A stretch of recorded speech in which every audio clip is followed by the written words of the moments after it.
네, 이번엔 건강해지는 시간 건강톡톡입니다. 오늘처럼 미세먼지 농도가 보통만 돼도 괜찮은데 지난주엔 맘 놓고 숨쉬기조차 어려울 정도로 미세먼지가 심한 날이 계속됐었죠. 이 미세먼지가 폐로 들어가 나쁜 영향을 미칠까 야외 활동할 엄두도 나지 않았는데요. 네, 그런데 배가 나온 이른바 복부 비만이 있는 사람은 이 미세먼지의 나쁜 효과가 더 크게 증폭된다는 연구 결과가 처음 나왔습니다. 박광식 의학 전문 기자와 함께 자세히 알아봅니다.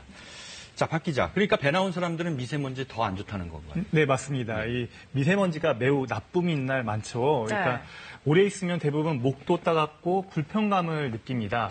그런데 이 배가 나온 비만한 사람들은 그 영향이 좀 더 크다는 이야기인데요. 공감이 가십니까? 먼저 화면 보시면요. 제가 만나본 29살 윤성준 씨가 병원에서 허리둘레를 재는 장면인데요. 109cm로 남성 복부 비만 기준인 90cm를 훌쩍 넘어섰습니다. 이렇게 복부 비만이 있는 윤 씨, 미세먼지 많은 날 남들보다 더 민감하다고 하는데요. 조금만 걸어도 본인 스스로 호흡이 불편한 걸 느낀다고 합니다. 아무래도 미세먼지 때문에 숨도 많이 가빠지고 목도 많이 따갑고 많이 그렇습니다. 집에 가면은 일단 세면 세족할 때 얼굴에서도 많은 그 먼지 같은 것도 많이 묻어있는 것도 느껴지고 코 풀 때도 많은 그런 이물질들이 많이 나오긴 합니다.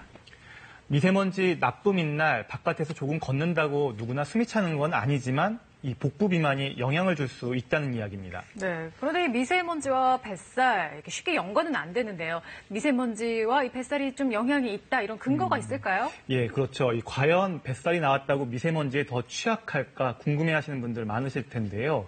서울대병원 연구팀이 1,800여 명을 대상으로 사는 지역의 미세먼지 농도를 고려해서 복부 비만 여부에 따른 호흡 영향을 분석했습니다. 연구팀은 단순히 배둘레만 재면 뼈나 근육, 장기들이 포함되기 때문에 내장 지방의 면적만 측정하는 이 CT로 복부 비만만 따로 떼서 정확하게 분석했고요.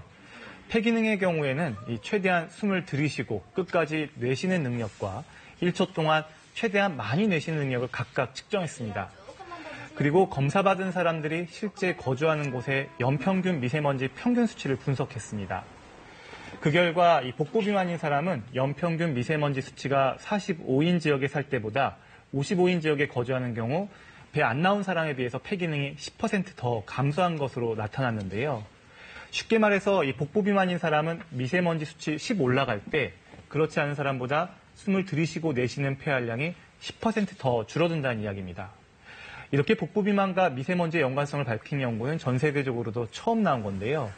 이 비율대로라면 고농도 미세먼지에 노출되면 호흡기 영향은 더 커지게 돼서 미세먼지 수치가 20에서 30 더 높은 곳에선 복부 비만인 사람의 폐 기능이 20% 이상 떨어질 수 있다는 이야기입니다. 이렇게 되면 병적인 상태로 볼 수가 있고요. 전문가들은 이 정도면 친구들하고 평소에 안 하던 운동을 하거나 산을 오를 때 다른 사람보다 먼저 숨이 차서 힘들 정도라고 합니다. 자, 그런데 왜 배 나온 사람들이 더 취약한 건가요? 간단히 말해서요. 미세먼지 효과하고 복부 비만 효과가 합쳐진 건데요. 이것도 단순 합이 아니라 폐 기능을 떨어뜨리는 효과가 증폭된 겁니다. 일단 미세먼지 자체가 기도염증을 일으키는 게 하나고요.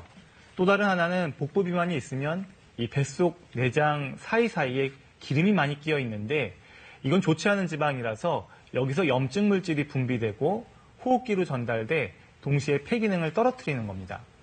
연구 책임자의 말 직접 들어보시죠.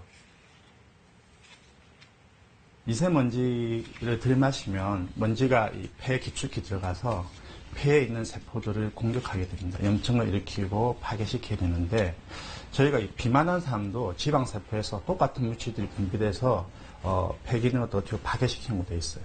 나쁜 애가 하나, 두 개가 같이 만나면 둘만의 역할을 하는 게 아니라 세, 넷에 나쁜 영향을 미친다는 그런 연구입니다. 네, 들어보니까 당장 뱃살을 빼야 될 것 같은 느낌이 드는데 또 미세먼지 때문에 막상 야외 활동하기 좀 꺼려지는 날이 많아요. 예, 좀 어렵죠. 네.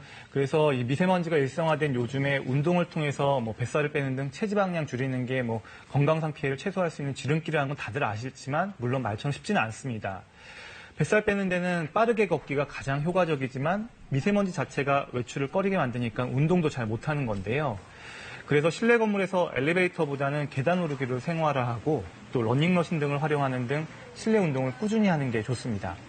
그리고 무엇보다 미세먼지가 적은 날을 잘 골라서요.